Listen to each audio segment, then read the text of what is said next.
Arjun Sachdev, how you doing, man? Jay, I'm doing great. I was thinking that today we should really try to talk about a pretty interesting topic. It's around how do you make your body work for you instead of against you? Mm-hmm. Because if you think about just every day what our body is trying to do, it's taking on stress from society, it's taking on stress from everything that's going on in our mind. It's literally wearing down. All it's trying to do all day long is find that homeostasis, find that balance. There's so much erosion that takes place. And if you're not paying attention to it, I mean, it can deteriorate pretty quickly. And obviously, we're all getting older. So, you think about as you get older, you lose your muscle mass. You could be losing on average 5 pounds of muscle every decade. You think about what Wow. happens to your brain if you don't have your body working for you. You're not as flexible up top. Your neurons aren't connecting at the same speed. Obviously, as you're getting older, your hormones are taking an impact. They're not working for you anymore. You have to be more cognizant of what's going on in your gut and the microbiome down there. You have to think about your lifestyle choices a lot more, because 90% of the signs of aging and disease simply come from your lifestyle choices, not your Mm. genes. And there's an old saying out there that says that genetics loads the gun, but it's your environment that triggers it. So I want to have a conversation with you today about how do you have your body work for you instead of against you. And I know there's other things we can add to that in terms of sleep and what we eat, but let me just stop there and get a sense of what your thoughts are on that. Yeah, no, it's a great question, man. I think like fundamentally, what we are in our purest form is our consciousness and is our minds. This might be a little bit of a weird place to start, but you can lose a hand or you can lose an arm and you can still be Arjun. You could still be yourself. Like, you are fundamentally more your mind than your body. So in some way, your body is subordinate to you. But the interesting thing there is, like, without your body, your mind cannot exist. Like, your body is the platform for your mind. So that respect needs to go two ways. And I think there are a lot of people, myself included for many years, that are ignoring signals from their bodies telling Mm. them to behave differently. Your body is an incredibly complex system. You're not going to be able to keep tabs on every part of it, but you do get really useful indicators from it along the way telling you that you need to do something different. So, if you're exhausted every day, if you're nauseous every day, if you're winded every day, that's probably not Not good. hereditary and not certainly not good. And to your point about genes, like, it's probably, for a small sliver of people, they may have hereditary issues that were unavoidable, but for the most part, like, our bodies evolved because they were able to keep that homeostasis, to keep that equilibrium. And if something feels wrong, it's your body telling you you're out of equilibrium. So I think responding to that is kind of the duty of the mind, in the interest of keeping the platform that is your body to have more years of life, as a sentient being, I guess. So why do you think people are not necessarily in tune with their body? Because I'm sure people realize that as they're stepping on the scale, for example, it's incrementally going up, as they Mm-hmm. age, but Mm-hmm. they're not necessarily making the lifestyle choice to change that, in terms of more exercise or eating better. So why do you think there's a disconnect that exists there? Because if we just focus on weight for a brief moment, it Sure. really does have a lot more to do with the lifestyle. um, I would argue that when you add in factors like lack of sleep, stress, not only physically, but what's going on in your mind, as you were talking about, you add that to the fact that you're not putting the right food in your mouth. Like 95 to 97% of the weight problems is just simply on like your lifestyle. So how do we For get sure. people to change their mind when they're feeling their body?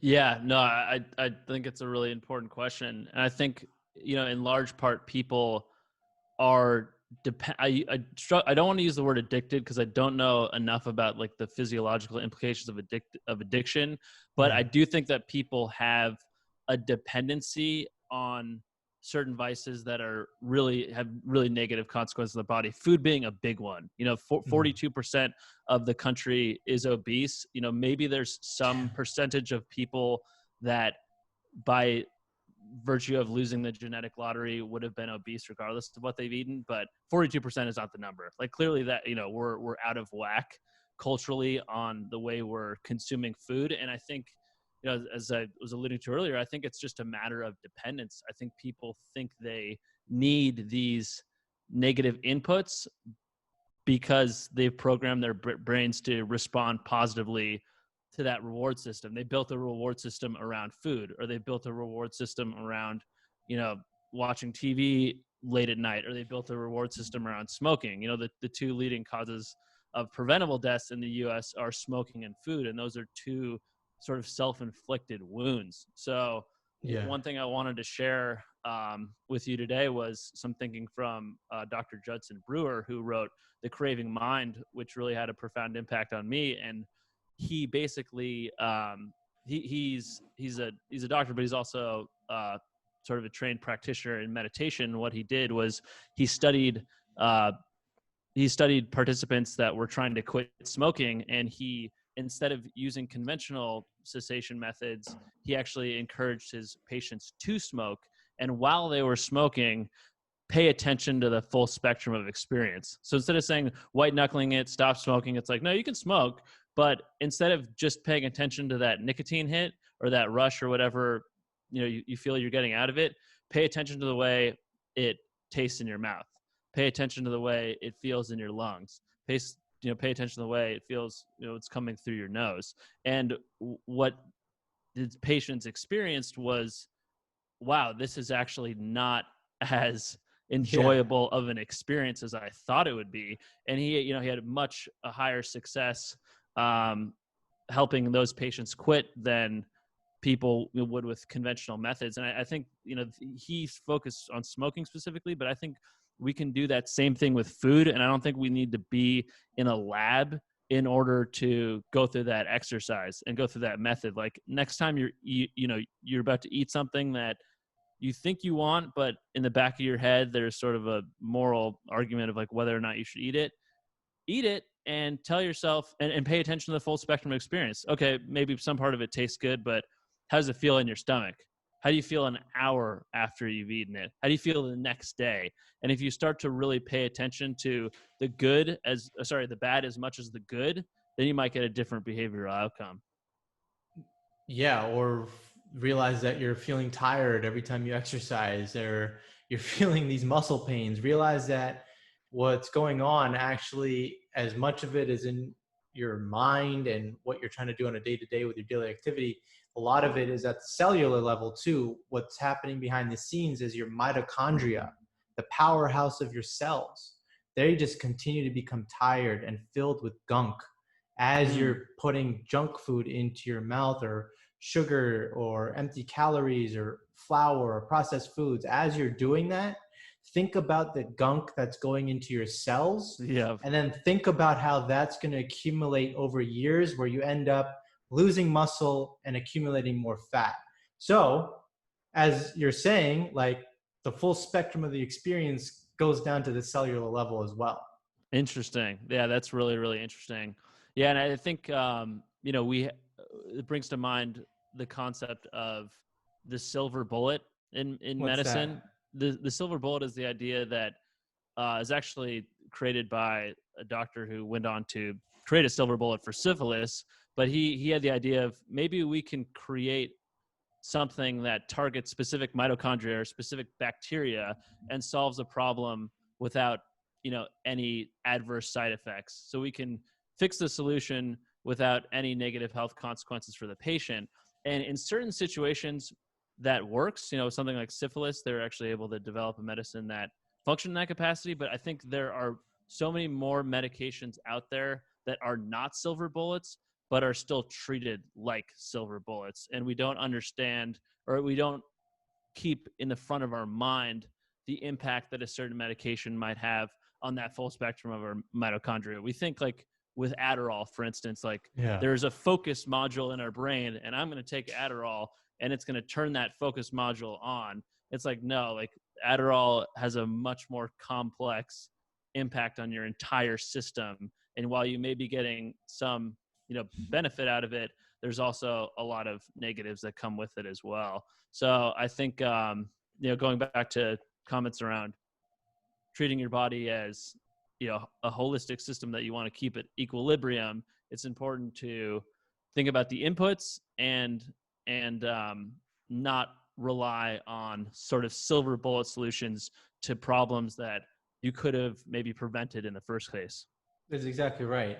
I mean, it's so easy in uh, today's day and age where if you have you could just get a surgery to get rid of an illness or an issue, or you could just take a pill to diagnose the system that you were, like you're talking about. It's such a Western approach. But if you actually go back thousands of years, go back to, ancient Indian times, 5,000 years ago, people were studying this thing called Ayurveda. And I know some people are going to be familiar with it because at the end of the day, what we're talking about also leads into what a lot of people are trying to do, which is find that wellness and mindfulness and figure out how you can have a minimal way of stress and a better flow and all of that. So we're all trying to find a balance, but it's never something that really seems to be top of mind for people. Maybe it is now. Maybe as times are changing, people are realizing that they need a better balance. But going back to the Ayurveda, it literally means that your entire life is supported by the energy and the balance that you're bringing to life. If you don't have a lot of stress, if you have a good flow, then your body's going to have enough of a defense system in place where you don't have to go and get a surgery or just take a pill to diagnose the symptom. So you can think about blending the two ways of medicine here. So let's say you did have this surgery. Well, maybe you can incorporate some Ayurvedic methods to relieve your stress and increase your flow within your body to maybe heal faster. Or if you completely start to take on Ayurvedic methods,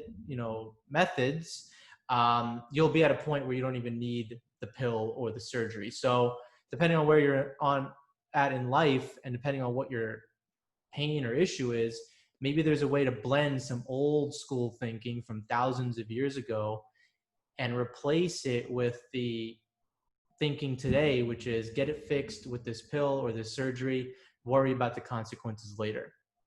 Absolutely, man. Yeah, and you mentioned the word energy in the beginning of your comments. I think that's an important one, and an important one when considering the mind-body connection.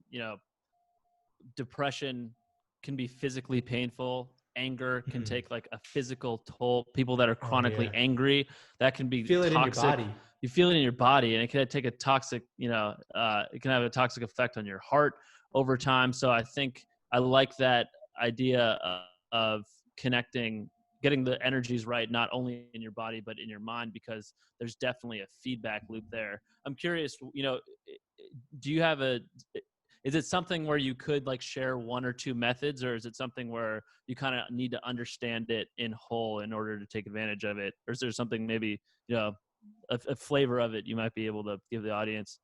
Yeah, no, I mean, I am not a practicer of this. I definitely realize there's layers to it. There's a lot that I don't know, but it is interesting because they do have several combinations where they're blending 5 elements that they think manifest through all of the patterns of life, of all of the creations.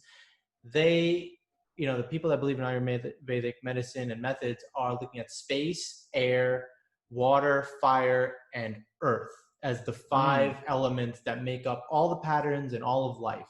So they've put together 3 different combinations.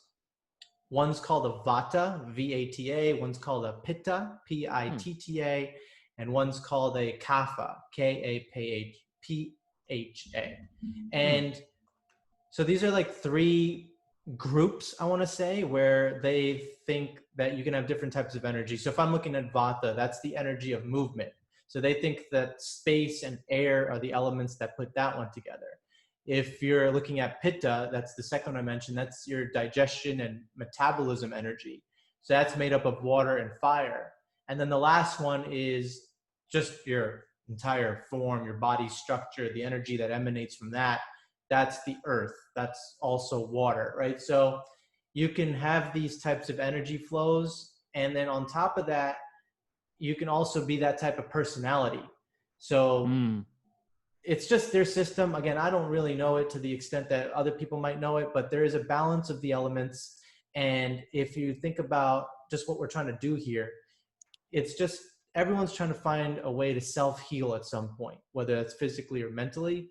And if you can just lean on older methods that have worked for thousands of years, then you may not be faced with some of the problems that we see in society today, like the addiction, because everything just has a pill for it. Right. Yeah, absolutely. And I think that, yeah, I think that there's sort of like a fundamental mistrust or skepticism of, ancient wisdom or common sense that fits outside of like the Western scientific narrative. Like if you can't prove it empirically, then there's no value to it. But, you look at where we've gotten with science and with pure rationalism, and 42% of the country's obese.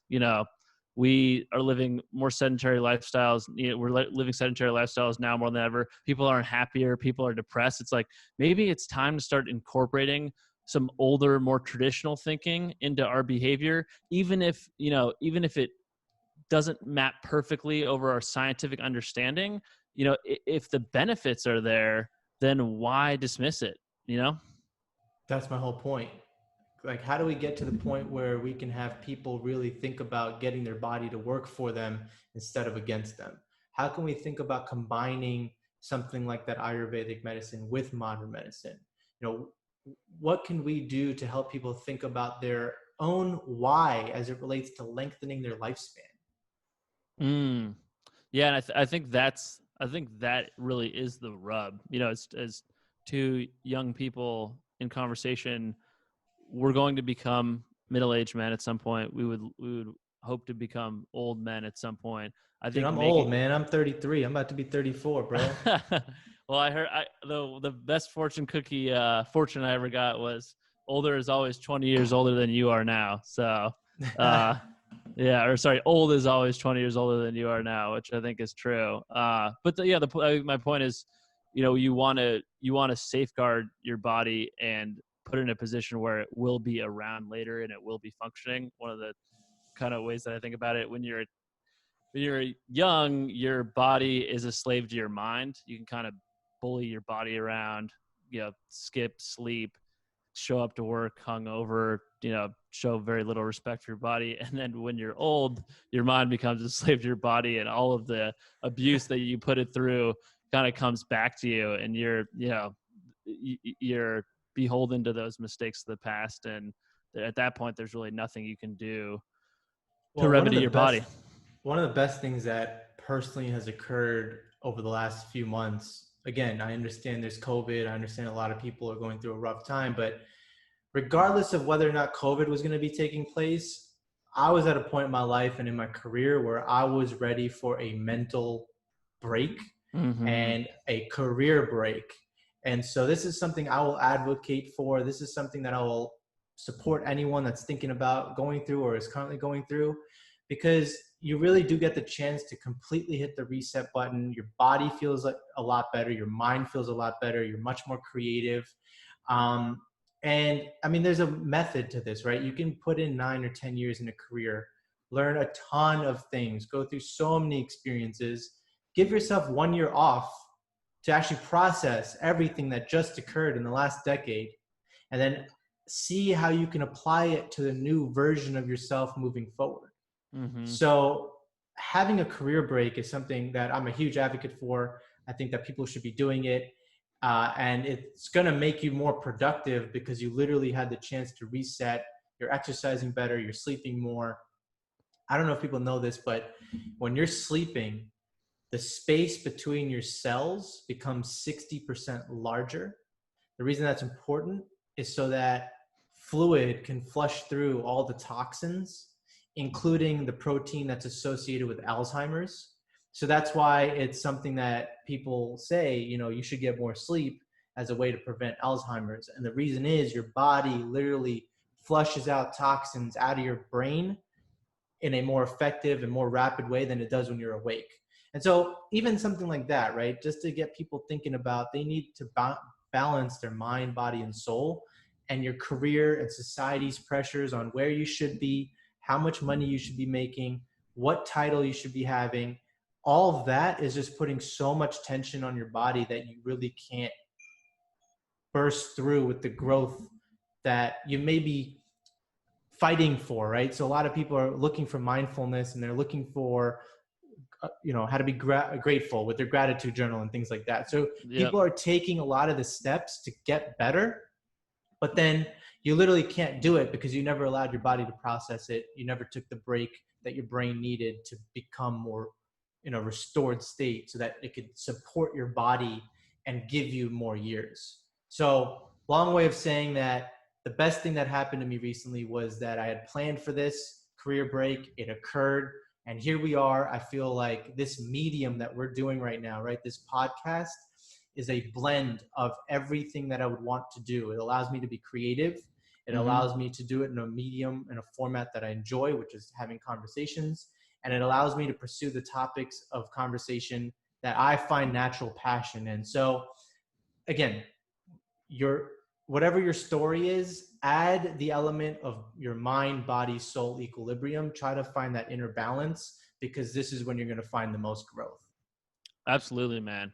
Yeah, I mean, I think the idea of sustainability really ties into that. We talk a lot about sustainability in the context of the planet, but I don't think as much about sustainability in the context of our own bodies, which, just like the planet, is a complex organic system.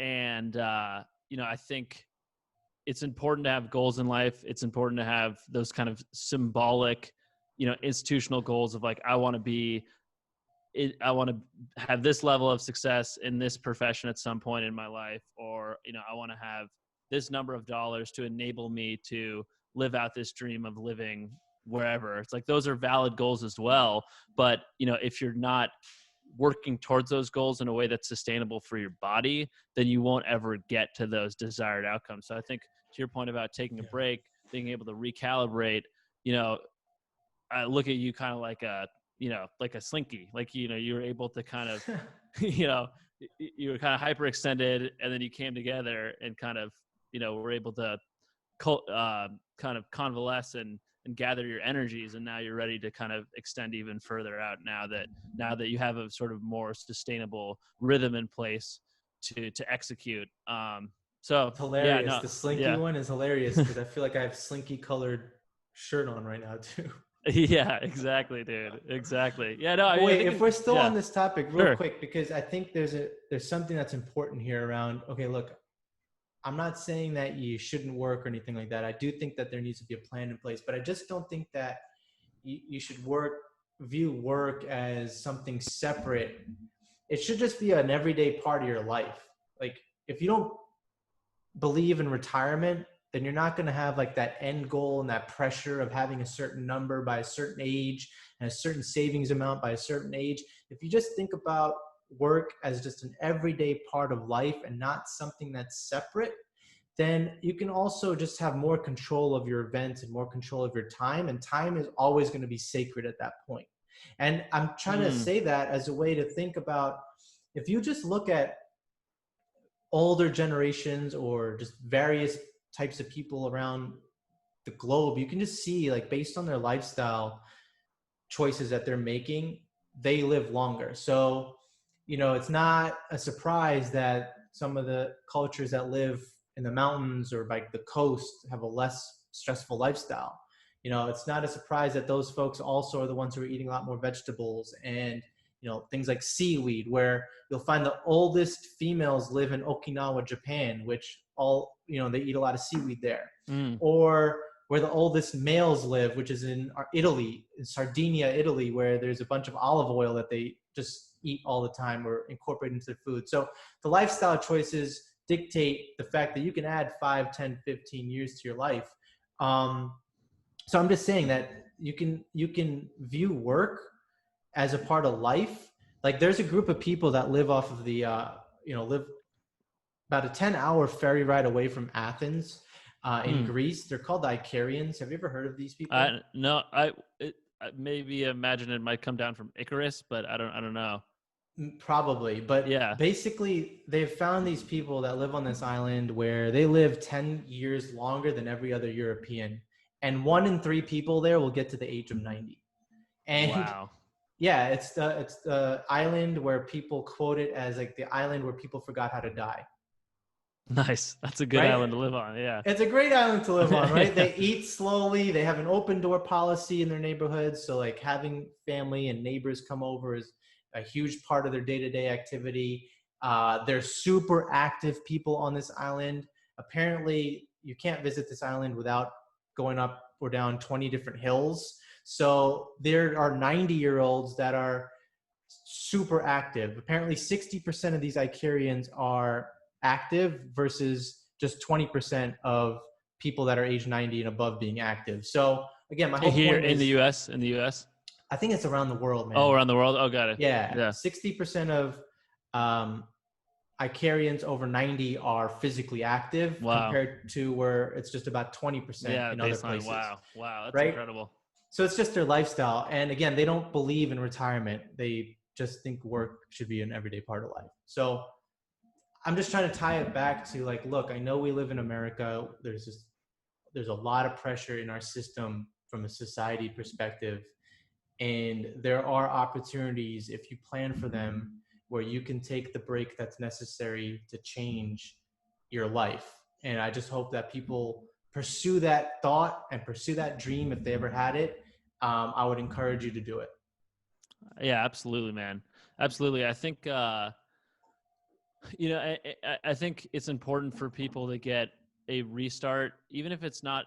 Everyone has to kind of define their own restart, but if you're looking at your cycle and it's a negative one, and it's one defined by dissatisfaction or defined by vice, or the way I think about it, if you, I think I've said this in a previous episode, if you're waking up saying that I need to behave differently than I behaved the day before in order to live a sustainable life. Like I cannot drink as much as I drank last night at that happy hour, or I cannot short myself on sleep again, or I'm just going to crumble. Like that's a situation where you might need a restart if you can't break out of that on your own. Some people, everyone has bad days. Everyone has days where they do things they regret, or they do things that are unhealthy. But if you've looked back at the past year and you're like, damn, this year was defined by me doing things that I knew I shouldn't have done, but I did anyway, and now I Yeah. feel like crap as a result of it,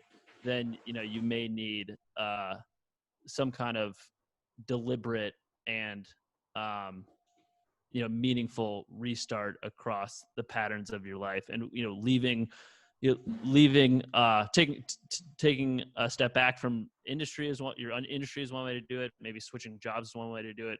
Moving to a different city is one way to do it. Yeah, I think getting that full kind of master reset is important if you're stuck in a unsustainable rut that will ultimately lead to lower quality of life and potentially early death. That's what we're seeing. As we mentioned earlier, smoking and eating are the two leading causes of preventable death. Like, we are not that island. We're country right now where 20% of people consider themselves unhealthy. That's up 10% from 1979. So Is we're that physically unhealthy or mentally unhealthy?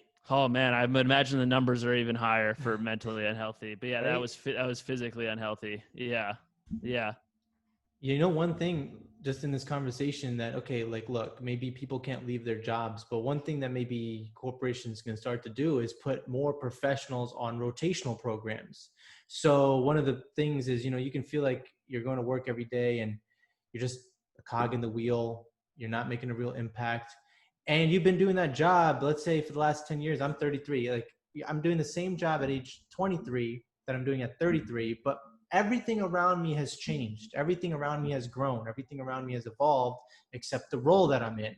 So if corporations put individuals more on a rotational program, and again, I can understand the logistical issues there of training and retraining, but maybe someone can figure out a way where you can keep professionals as they get older, engaged with work, so they're actually healthier, at least on that front, and then maybe they can be healthier mentally and physically as well, because Mm-hmm. again, work is such a big part of our life. Maybe we can put people on a rotational program where as they're evolving, their role is evolving, and so their mind is evolving. Just a thought. Absolutely. Yeah. No, I think that there's major value in that, dude. Everyone is creative. Everyone, has the impulse to think dynamically. Even in knowledge work, you can begin to feel like a cog in a machine. You can begin to feel like a factory worker on an assembly line, and that's not good for, people's overall well-being, and it's not good for their, investment in their job and in their company. You want people to Exactly. be engaged. You want people to show up and be excited and feel like they have some level of autonomy over their day. One thing I would say too, going back to the idea of work being another part of life, and this maybe connects Oh more yeah. into the mental energy than physical health. But I think it's really important for people to try to be the same person they are at work as they are at home, or get as close to integrating those personalities as possible. There are things that you're going to be able to do and say at home that you won't be able to do and say at work, and it should be that way. But this is the example I would use. If you're like Mr. Nice Guy at work and you're glad handing everyone and you're driving around seeing clients, and Mr. Charismatic, Mr. Extrovert, and you expend all of that positive energy in that act, and then you go Yeah. home and treat your family poorly, well then you're not at a point of integration, and you're not at a point where your mental life is sustainable if you're just seesawing back and forth between Mr. Extrovert in your public life, in your working life, and then your shadow comes out when you're back at home and your family life suffers as a result of that. And you see so many people that have unsustainable have successful careers and bad family lives, and then those bad family lives end up taking a toll on their career in some way too, and the whole kind of house of cards comes down. They Oh yeah. go through a expensive or time consuming divorce, or they just get to a point in their life where, yeah, well, I have this prestigious position, but my kids don't talk to me. It's like,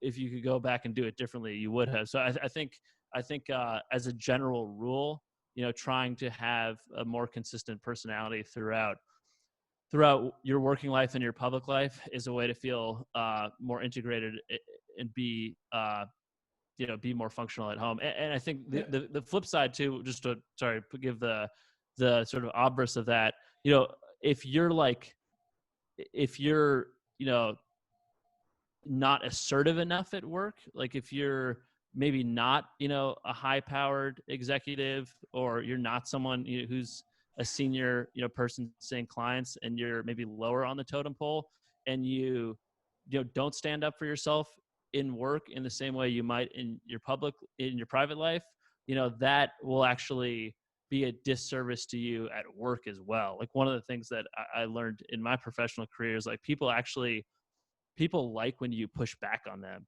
at work. Like, they don't want someone that's, only going to that will take direction without ever talking back. Like, they're I think people want, as you would say, want to see that you can hang and bang. Like, they want to see that you have your own thinking, that you'll stand your ground, that they can't roll you over.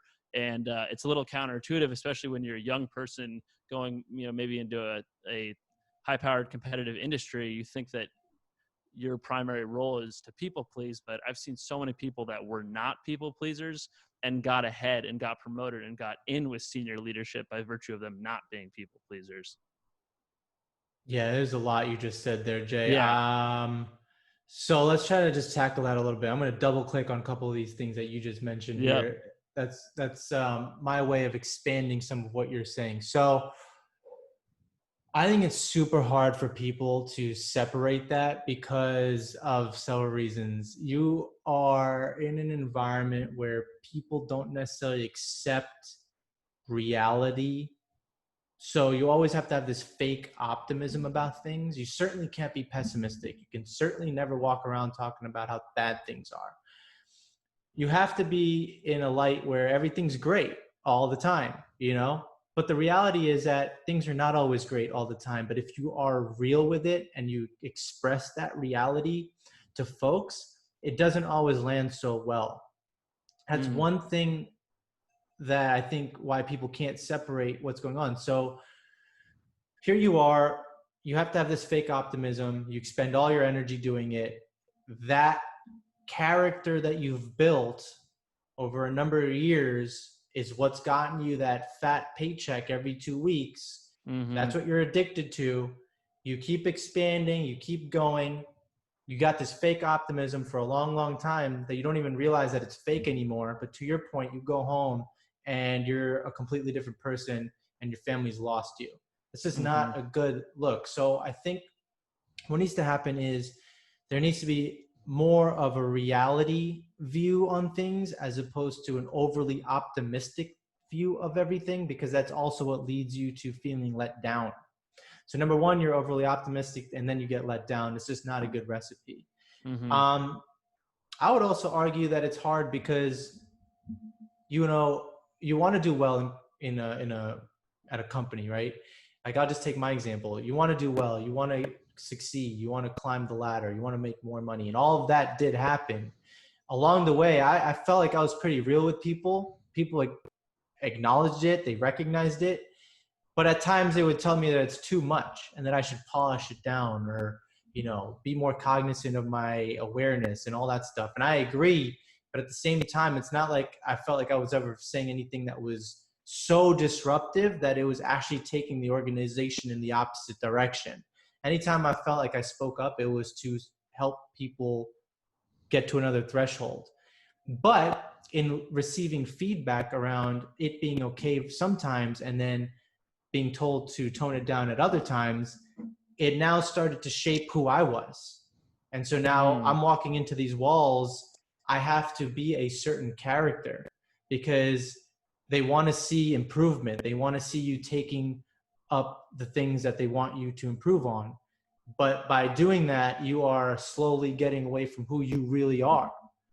And as a result, you're now having to live this extra character.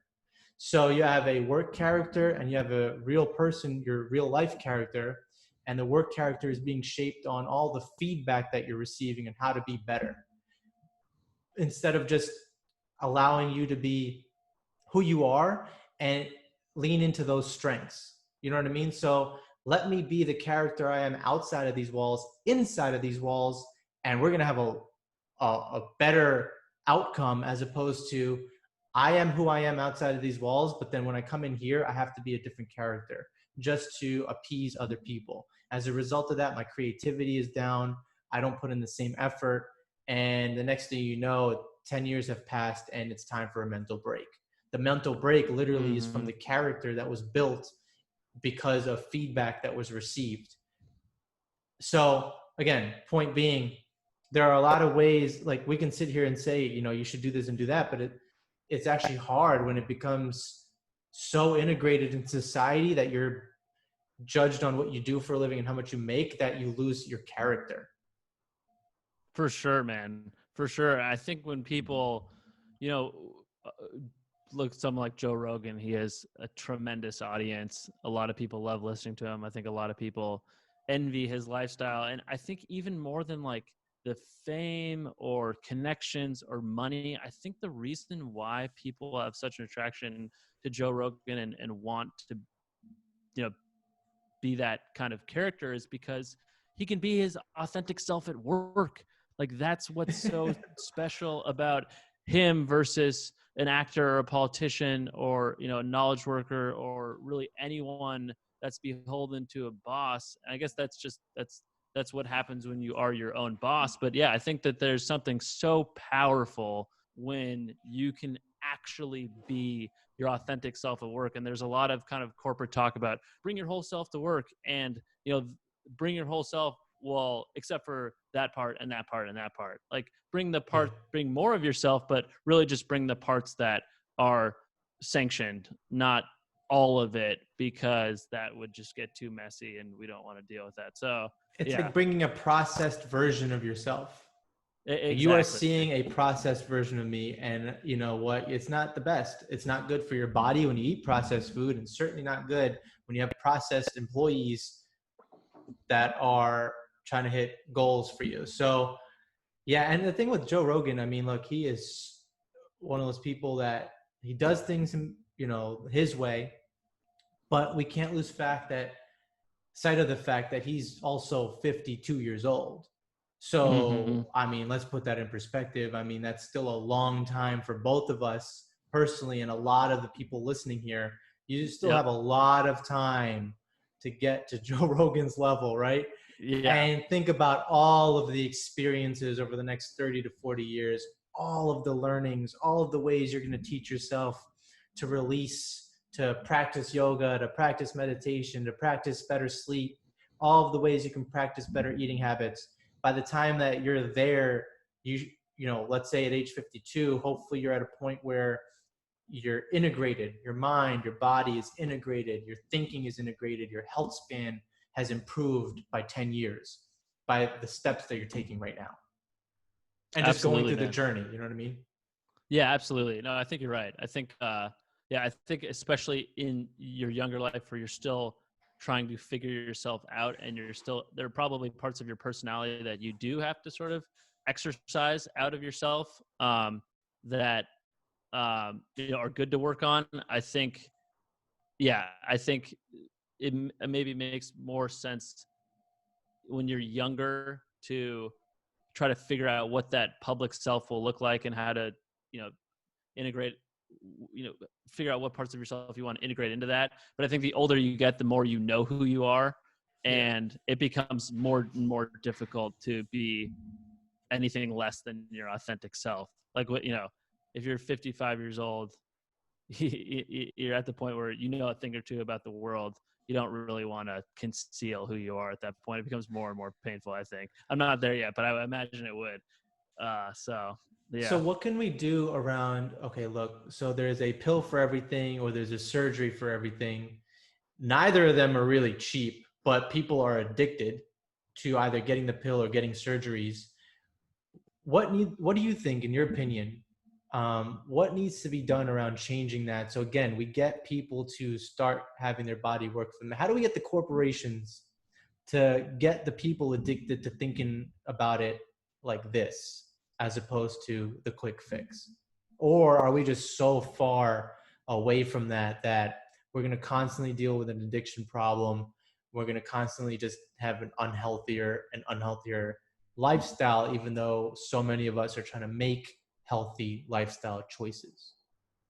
Yeah, man, I think that is the question. I have some stats here from the CDC that I think are relevant. So the percentage of persons using at least one prescription drug in the last 30 days is 48%. Percentage of persons using 3 or more prescription drugs in the past 30 days is 24%. And the percentage of persons using 5 or more prescription drugs in the past 30 days is 12.6%. I mean, taking 5 different medications. Granted, you may be ill, and I don't want to speak to cases I'm unfamiliar with, but it seems like a lot, It and I seems think like a lot. it You does can't have seem like a balance, lot. man. Do you Yeah, even have it seems feelings like at that point? it seems like going back to the idea of inputs, like it seems like your inputs are off and you're papering over it with Yeah. that imaginary silver bullet solution instead of fixing the underlying inputs. And obviously, there's some people out there, I know you got screwed by the genetic lottery and have chronic Yeah. conditions that you do need your medication for, but by the Yeah. numbers, you look at the statistics, that there's so many people living this life right now that it can't all be hereditary. It's more of a cultural thing, and one of Yeah. a cultural thing around how we consume medicine. One of the interesting things that I looked into recently was the opioid epidemic, and Mm-hmm. because I think that's kind of the perfect manifestation of our cultural obsession with with pills that we think are solving one problem but end up inviting problems much worse than the thing they were actually originally solving. And I didn't realize heroin was actually created by the Bayer Corporation, Oh yeah. in Germany, and for for a period of time after the Civil War, it was used by soldiers and by sort of middle class, housewives alike. And it wasn't until and it was just totally legal at that point. It wasn't Yeah. until the Harrison Narcotics Tax Act in 1914 where the U.S. government said, okay, we need to start controlling the sale and distribution of these type of opium related substances, Do heroin you know being why one of they them. needed to step in? No, did you know? Oh no, I was asking if you Oh, had like. well, it was just abuse. It was just a matter of abuse, like the way that we've seen, yeah, certain, we were a young country at that point, and I don't think we really had the same robust drug schedules that we do now. It was more kind of a laissez-faire mentality, and they're like, some of these things are really harmful, really addictive. We need I to come see. in and kind of be a regulatory force.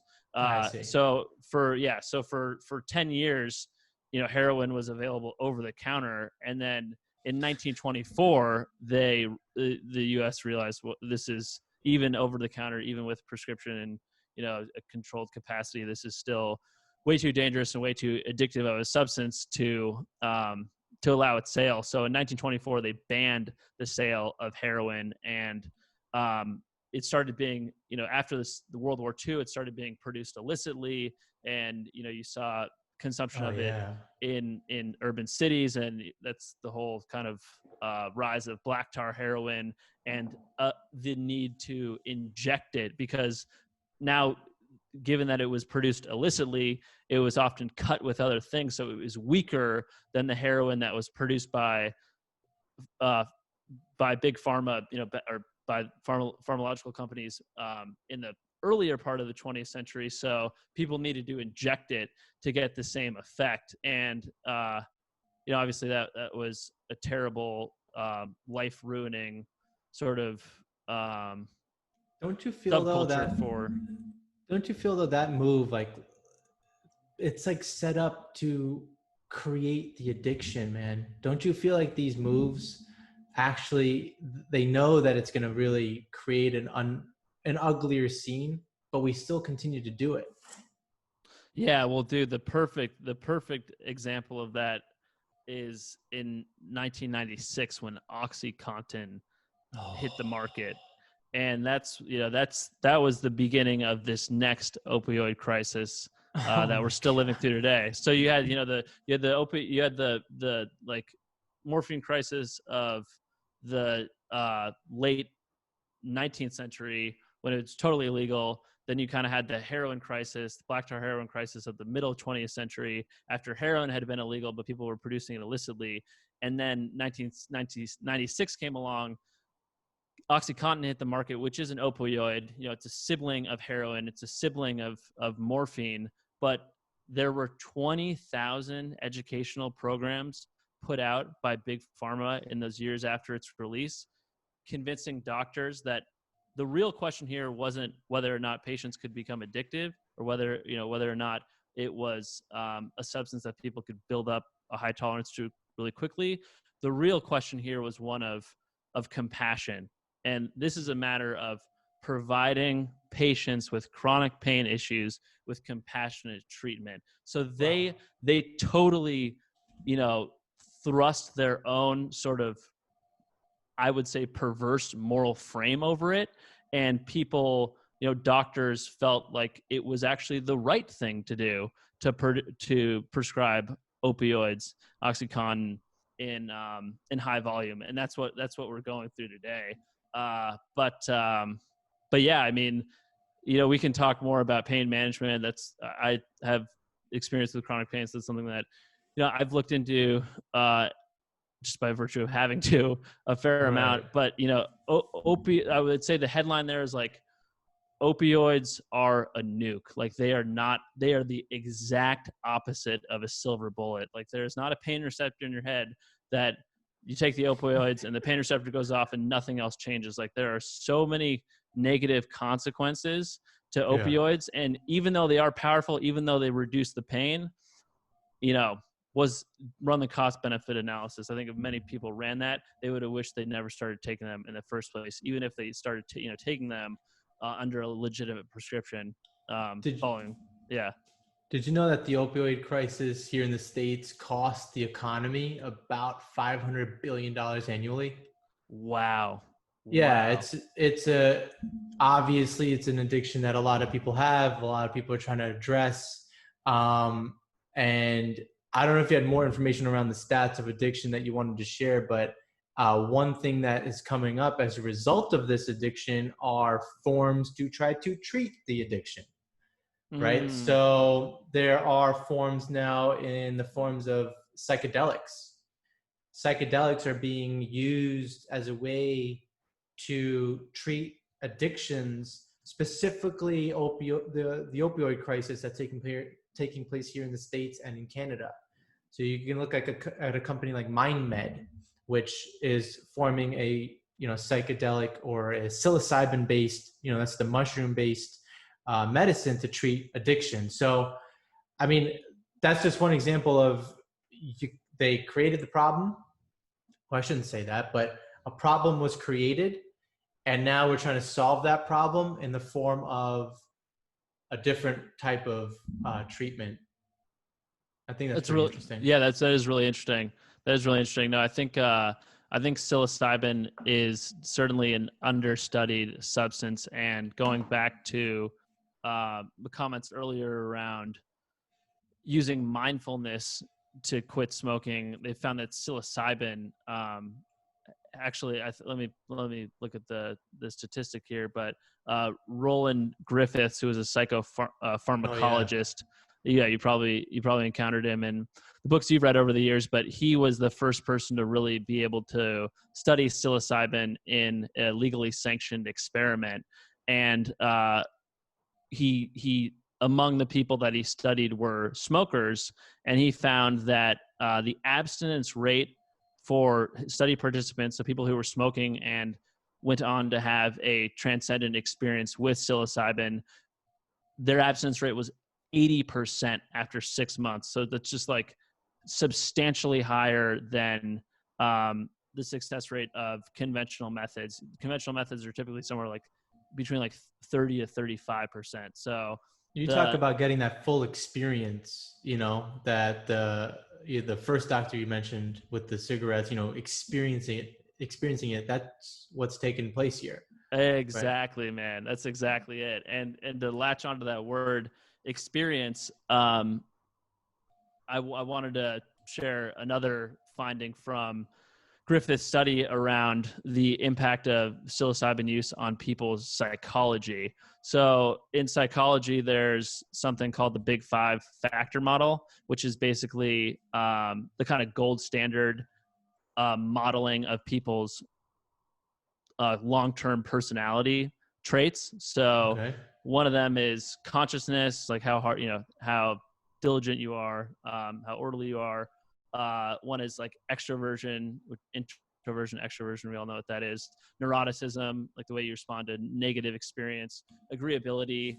And then the last one is openness to experience. And I think that's one of the most interesting ones because that sort of informs your creativity. It informs your receptivity to new ideas, your inventiveness. And what they found among the participants in this study was that people had like enduring increases to their trait openness to experience after having a transcendent experience with psilocybin. So they found that on average, participants had a 1 standard deviation increase, and that lasted like 6 months, a year later. That increase was still there. To put a percentile figure on it, which I think will illuminate this more than the standard deviation will.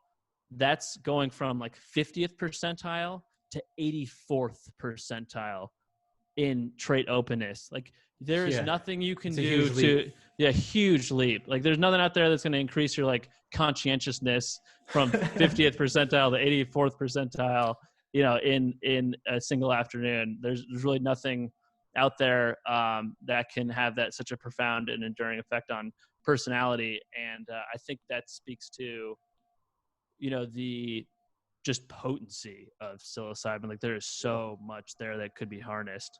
Well, that's why I'm so bullish on the space. And I know, like, I beat this to death with a lot of the friends I have conversations with about where do you want to invest your money. And if you're thinking about things in the future, a new wave things include psychedelic medicine. I mean, the psychedelic drug market is projected to grow at an average compound growth rate of north of 16%. It's going to reach about $7 billion dollars as an industry in the next few years, call it by 2027.